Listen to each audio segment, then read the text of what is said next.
Welcome to Abhinav Bharat. నేను అరవింద్. కొండను తవ్వి ఎలుకను పట్టినట్టు అనే సామెత మనందరికీ తెలిసిందే.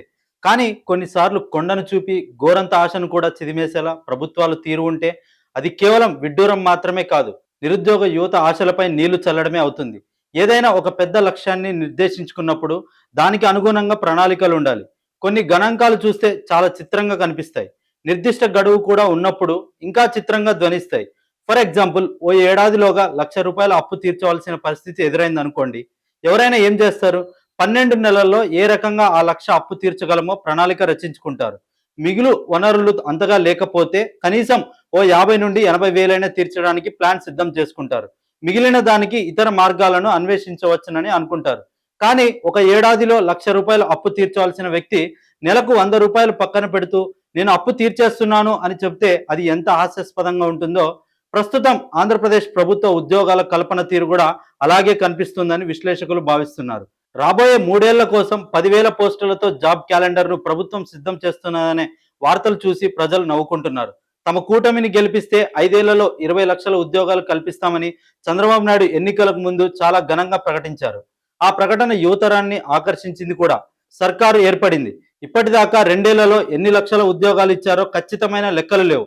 సంస్థలు వస్తున్నాయి, ఉద్యోగాలు వస్తాయనే మాటలు మాత్రమే తరచుగా వినిపిస్తున్నాయి.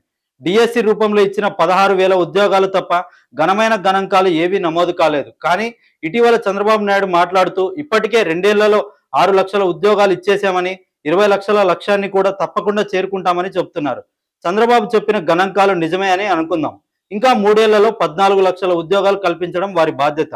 ఇవి మొత్తం ప్రభుత్వ రంగంలోనే ఉండాలనే నిబంధన లేదు, కానీ కనీసం గణనీయమైన వాటా అక్కడ ఉంటుందని ప్రజలు ఆశిస్తారు. కానీ రాబోయే 3 ఏళ్ల కోసం 10,000 ఉద్యోగాలతో జాబ్ క్యాలెండర్ రూపొందిస్తున్నట్టుగా పత్రికల్లో వార్తలు వస్తున్నాయి.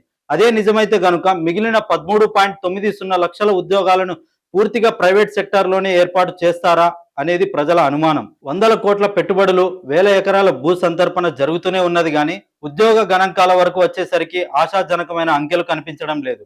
పెట్టుబడుల పరంగా పెద్ద నంబర్లు చెప్తున్న కంపెనీలు కూడా 200 నుండి 500 ఉద్యోగాలు కల్పిస్తామని ప్రకటిస్తున్నాయి.